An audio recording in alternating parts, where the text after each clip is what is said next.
पूर्व श्लोक में कहे हुए ज्ञानी अर्थात प्रेमी भक्त की वास्तविकता और उसके भजन का प्रकार आगे के श्लोक में बताते हैं। बहु नाम जन्म नामन्ते ज्ञानवान मां प्रपद्यते वासुदेव सर्वमिति स महात्मा सदुर्लभ।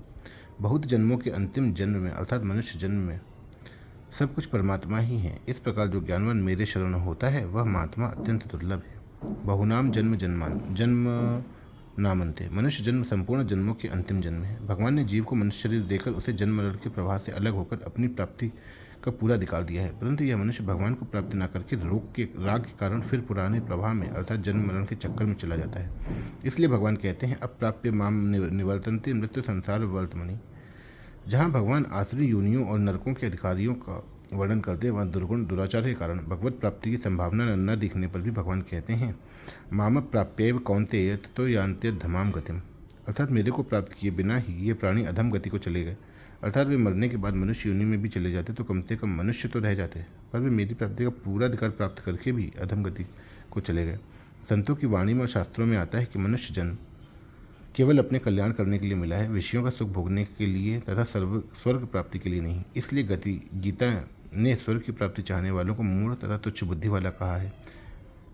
अविपश्चितः और अल्पमेधसाम, यह मनुष्य जन्म संपूर्ण जन्मों का आदि जन्म भी है और अंतिम जन्म भी। संपूर्ण जन्मों का आरंभ मनुष्य जन्म से ही होता है, अर्थात मनुष्य जन्म में किए हुए पाप 84 लाख योनियों और नरकों में भोगने पर भी समाप्त नहीं होते, बाकी ही रहते हैं। इसलिए यह संपूर्ण जन्मों का आदि जन्म है। मनुष्य जन्म में संपूर्ण पापों का नाश करके संपूर्ण वासनाओं का नाश करके अपना कल्याण कर सकते हैं, भगवान को प्राप्त कर सकते हैं। इसलिए यह संपूर्ण जन्मों का अंतिम जन्म है। भगवान की तरफ से मनुष्य मात्र का जन्म अंतिम जन्म है, कारण कि भगवान का यह संकल्प है कि मेरे दिए हुए इस शरीर से वह अपना कल्याण कर ले। अतः यह अपना कोई संकल्प न रखकर केवल निमित्त मात्र बन जाए तो भगवान के संकल्प से इसका कल्याण हो जाए। जैसे 11वें अध्याय के 34वें श्लोक में भगवान ने अर्जुन से कहा, मेरे द्वारा मारे हुए को ही तू मार दे, मया हतांस त्वं जहि, तू चिंता मत कर, तू युद्ध कर, तेरी विजय होगी। इसी तरह से भगवान ने कृपा करके मनुष्य शरीर दिया है और मनुष्य भगवान से विमुख होकर संसार के राग में न फंसे, जो भगवान के उस संकल्प से अनायास ही मुक्त हो जाए। वासुदेवः सर्वम, महासर्ग के आदि में एक भगवान ही अनेक रूपों में हो जाते हैं। सदैक्षित बहुश्याम प्रजा ये थी, और अंत में अर्थात महाप्रलय में एक भगवान ही शेष रह जाते हैं। शिष्यते शेष संज्ञ। इस प्रकार जब आदि और अंत में एक भगवान ही रहते हैं तब बीच में दूसरा कहाँ से आया? क्योंकि संसार की रचना करने में भगवान के पास अपने सिवाय कोई सामग्री नहीं थी, तो वे स्वयं संसार के रूप में प्रकट हुए। इसलिए यह सब वासुदेव ही हैं। जो चीज़ आदि और अंत में होती है वही चीज़ मध्य में भी होती है। जैसे सोने चांदी गहने आदि में सोना थे, अंत में सोना ही रहेंगे, तो गहनों में दूसरी चीज़ कहाँ से आएगी? केवल सोना ही सोना। मिट्टी से बनने वाले बर्तन पहले मिट्टी थे, अंत में मिट्टी हो जाएंगे, तो बीच में मिट्टी के सिवाय क्या है? केवल मिट्टी ही मिट्टी है। खांड से बने हुए खिलौने पहले खांड थे और अंत में खांड ही हो जाएंगे, तो बीच में खांड के सिवाय और क्या है? केवल खांड ही खांड है। इस तरह सृष्टि के पहले भगवान थे और अंत में भगवान ही रहेंगे, तो बीच में भगवान के सिवाय क्या है? केवल भगवान ही भगवान है। जैसे सोने को चाहे गहनों के रूप में देखें, चाहे पासे के रूप में देखें, चाहे वरक के रूप में देखें, वही सोना है। ऐसे ही संसार में अनेक रूपों में, अनेक आकृतियों में एक भगवान ही है। यह जो कुछ संसार दिखता है सब भगवान का ही स्वरूप है। भगवान ने के सिवाय इस संसार की स्वतंत्र सत्ता थी नहीं, न थी, न है, न कभी होगी। अतः देखने, सुनने और समझने में जो कुछ संसार आता है वह सब का सब भगवत स्वरूप ही है, भगवान की ही आज्ञा है। मनसा वचसा दृष्टया गृह्यते अन्येरपीन्द्रिये अहमेव न मत्तो अन्यदिति बुद्ध्यध्वमंजसा। मन से, वाणी से, दृष्टि से तथा अन्य इंद्रियों से भी जो कुछ ग्रहण किया जाता है वह सब मैं ही हूँ, मुझसे भिन्न और कुछ नहीं। यह सिद्धांत आप लोग विचारपूर्वक समझ लीजिए।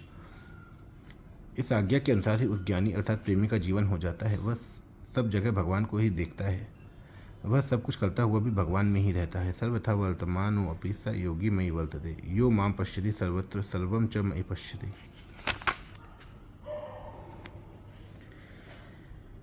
इति ज्ञानवान्मानां प्रपद्यते। जो प्रतिक्षण बदलने वाले संसार की सत्ता को मानते हैं वे अज्ञानी हैं, मूढ़ हैं, परंतु जिनकी दृष्टि कभी न बदलने वाले भगवत तत्व की तरफ रहती है वे ज्ञानवान हैं, असब मूढ़ हैं।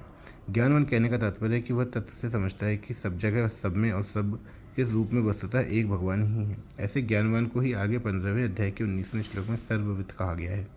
ज्ञानवान की शरणागति अर्थार्थी, अर्थ और जिज्ञासु भक्तों की तरह नहीं है। भगवान ने ज्ञानी को अपनी आत्मा बताया है। ज्ञानी तो आत्मैव मे मतम। जब ज्ञानी भगवान की आत्मा हुआ तो ज्ञानी की आत्मा भगवान हुए। अतः एक भगवत तत्व के सिवाय दूसरी सत्ता ही नहीं रही। इसलिए ज्ञानी की शरणागति उन तीनों भक्तों से विलक्षण होती है। उसके अनुभव में एक भगवत तत्व के सिवाय कोई दूसरी सत्ता होती ही नहीं। यही उसकी शरणागति है। भगवान की दृष्टि में अपने सिवाय कोई अन्य तत्व है ही नहीं। मैं ही सर्वमिदं प्रोतम सूत्रे मणि गणा एव। जैसे सूत की माला में मणियों की जगह सूत की गांठ लगा दी तो माला में सूत के सिवाय अन्य क्या रहा, केवल सूत ही रहा। हाँ, दिखने में गांठें अलग दिखती हैं और धागा अलग दिखता है, परंतु तत्व से एक ही चीज़ है। ऐसे ही परमात्मा संसार में व्यापक दिखते हैं, परंतु तत्व से परमात्मा संसार एक ही है। उनमें व्याप्य का भाव नहीं है। अतः सब कुछ एक वासुदेव ही है। ऐसा जिसको अनुभव होता है वह भी भगवत स्वरूप ही हुआ। भगवत स्वरूप हो जाना ही उसकी शरणागति है। सब महात्मा सुदुर्लभ। बहुत से मनुष्य तो हमें परमात्मा की प्राप्ति करनी है, इस तरफ दृष्टि ही नहीं डालते और ऐसा चाहते ही नहीं। जो इस तरफ दृष्टि डालते हैं वे भी उत्कंठापूर्वक अनन्य भाव से अपने जीवन को सफल करने में नहीं लगते। जो अपना कल्याण करने में लगते हैं वो भी मूर्खता के कारण परमात्मा प्राप्ति से निराश होकर अपने असली अवसर को खो देते हैं, जिससे वे परम लाभ से वंचित रह जाते हैं। इसी अध्याय के 30वें श्लोक में भगवान ने कहा कि मनुष्य में हजारों और हजारों में कोई एक मनुष्य वास्तविक सिद्धि के लिए यत्न करता है। यत्न करने वाले उन सिद्धों में भी कोई एक मनुष्य सब कुछ वासुदेव ही है ऐसा तत्व जानता है। ऐसा तत्व से जानने वाला महात्मा अत्यंत दुर्लभ है। इसका तात्पर्य यह नहीं कि परमात्मा दुर्लभ है, प्रस्तुत सच्चे हृदय से परमात्मा प्राप्ति के लिए लगने वाले दुर्लभ हैं। सच्चे हृदय से परमात्मा प्राप्ति के लिए लगने पर मनुष्य मात्र को परमात्मा प्राप्ति हो सकती है, क्योंकि उसकी प्राप्ति के लिए ही मनुष्य शरीर मिला है। संसार में सबके सब मनुष्य धनी नहीं हो सकते। सांसारिक भोग सामग्री सबको समान रीति से नहीं मिल सकती, परंतु जब परमात्मा तत्व भगवान शंकर को प्राप्त है, सनकादिकों को प्राप्त है, नारद वशिष्ठ देवर्षि महर्षियों को प्राप्त है, वही तत्व सब मनुष्यों को समान रूप से अवश्य प्राप्त हो सकता है। इसलिए मनुष्य को ऐसा दुर्लभ अवसर कभी खोना ही नहीं चाहिए।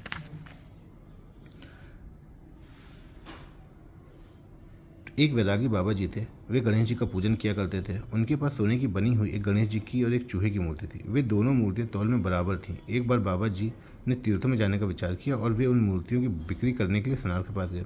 सुनार ने उन दोनों मूर्तियों को तौलकर दोनों के बराबर दाम बता दिए तो बाबा जी सुनार पर बिगड़ गए कि तू क्या कह रहा है, गणेश जी देवता, चूहा वाहन, पर तू दोनों का बराबर मूल्य बता रहा है, यह कैसे? सुनार बोले, बाबा जी मैं गणेश और चूहे को नहीं खरीदता, मैं सोना खरीदता हूँ। सोने का जितना वजन होगा उसके अनुसार ही मूल्य दूंगा। अगर सुनार गणेश और चूहे को देखेगा तो उसको सोना नहीं दिखेगा, और अगर सोने को देखेगा तो गणेश चूहा नहीं दिखेंगे। इसलिए सुनार न गणेश को देखता है न चूहे को, वह तो केवल सोने को देखता है। ऐसे ही भगवान के साथ अभिन्न हुआ महात्मा संसार को नहीं देखता, वह तो केवल भगवान को ही देखता है। महात्माओं की महिमा। जहाँ संत महात्माओं का वर्णन आता है वहाँ कहा गया है, जो ऊंचे दर्जे के तत्व जीवन मुक्त महापुरुष होते हैं वे अभिन्न भाव और अखंड रूप से केवल अपने स्वरूप में अथवा भगवत तत्व में स्थित रहते हैं। उनके जीवन से, उनके दर्शन से, चिंतन से, उनके शरीर का स्पर्श की हुई वायु के स्पर्श से जीवों का कल्याण होता रहता है। जो मनुष्य उन महापुरुषों की महिमा को नहीं जानते, उनके सामने वे महापुरुष अपने भावों से नीचे उतरते हैं तो कुछ कह देते हैं। जैसे संत महात्माओं ने ऐसा किया है, उनके किए हुए आचरणों और कहे हुए वचनों के अनुसार शास्त्र बनते हैं। जब वे इससे भी नीचे उतरते हैं तो कह देते हैं संत महात्माओं की आज्ञा का पालन करना चाहिए। जिनसे उपयुक्त बात का पालन नहीं होता, उन साधकों के सामने वे स्वयं ऐसा विधान कर देते हैं कि ऐसा करना चाहिए, ऐसा नहीं करना चाहिए। जब वे इससे भी नीचे उतरते हैं तो ऐसा करो, ऐसा मत करो, ऐसी आज्ञा दे देते हैं। संतों की आज्ञा में जो सिद्धांत भरा हुआ है वह आज्ञा पालक में उतर आता है। जो उनकी आज्ञा का पालन नहीं करते, ऐसे नीच दर्जे के साधकों को वो कहीं कहीं कभी कभी शाप या वरदान दे देते हैं। इस परंपरा में देखा जाए तो जो कुछ नहीं करते, निरंतर अपने स्वरूप में ही स्थित रहते हैं, यह उन संत महापुरुषों का ऊंचा दर्जा हो गया। शास्त्रों में संत महात्माओं ने ऐसा किया, इस तरह संकेत करने से उन संतों का दूसरा, संत महात्माओं की आज्ञा का पालन करना चाहिए ऐसा कहने से तीसरा दर्जा, ऐसा करना चाहिए ऐसा नहीं, इस तरह का विधान करने से उन संतों को चौथा, तुम ऐसा करो और ऐसा मत करो ऐसा कहना उन संतों के 5वें दर्जे की बात होगी। शाप और वरदान देना उन संतों के 6ठे दर्जे की बात होगी। ऐसे ही भगवान भी अपने स्वरूप में नित्य निरंतर स्थित रहते हैं, यह उनके ऊंचे दर्जे की बात है। परंतु वे ही भगवान अत्यधिक कृपालुता के कारण कृपा के परवश होकर जीवों का उद्धार करने के लिए अवतार लेकर आदर्श लीला करते हैं। उनकी लीलाओं को देखने सुनने के लोगों का उद्धार होता है। भगवान और भी नीचे उतरते हैं तो उपदेश देते हैं, उससे भी नीचे उतरते हैं तो आज्ञा, और भी नीचे उतरते हैं तो शासन करके लोगों को सही रास्ते पर लाते हैं, उससे भी नीचे उतरते हैं तो शाप और वरदान दे देते हैं, अथवा उसके और संसार के हित के लिए उसका शरीर से वियोग भी करा देते हैं। परिशिष्ट भाव। 16वें श्लोक में भगवान ने अर्थार्थी, अर्थ जिज्ञासु और ज्ञानी इन 4 प्रकार के भक्तों द्वारा अपना भजन करने की बात कही थी। चतुर्विधा भजन्ते माम। उनमें ज्ञानी के भजन का क्या स्वरूप है, इसको इस श्लोक में बताते हैं कि सब कुछ वासुदेव ही है, ऐसा अनुभव करना ही ज्ञानी का भजन है।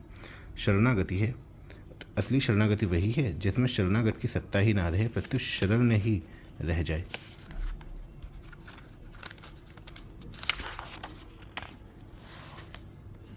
दार्शनिक दृष्टि से विचार करें तो सत्ता एक ही हो सकती है, दो नहीं। श्रद्धा, विश्वास, भक्ति की दृष्टि से देखें तो सब कुछ भगवान ही है, भगवान के सिवाय कुछ नहीं है। भक्त की दृष्टि भगवान को छोड़कर दूसरी तरफ जाती ही नहीं और भगवान के सिवाय दूसरा कोई उसकी दृष्टि में आता ही नहीं।